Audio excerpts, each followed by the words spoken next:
Thank you first and foremost टेलिकम्युनिकेसनलाई। हामी दुईजना वी बिलोङ फ्रम कमानबारीबाट हो, चियाको बुट्टादेखि हुर्किँदै आएको है।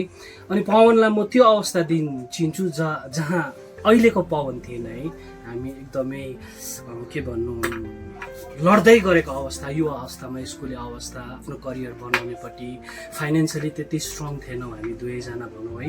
अनि त्यो अवस्थादेखि अहिले हेर्छु पवनलाई गर्व लाग्छ प्रगति देख्दा।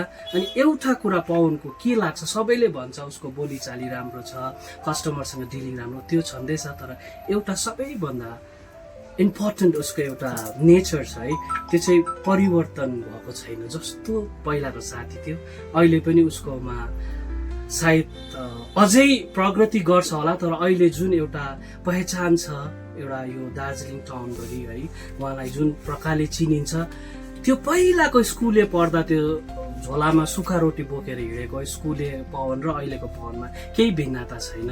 साथीहरूसँग त्यस्तै व्यवहार छ उसको, त्यो मलाई सबैभन्दा मन परेको उसको व्यवहार है।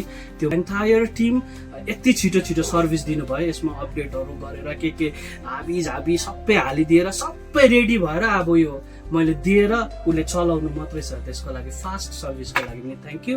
एन्ड उसलाई अनि सबै यो टेलिकम्युनिकेसन टिमलाई चाहिँ all the best, do well है। अनि यस हामी सबैले लोकललाई चाहिँ सपोर्ट गर्नुपर्छ है।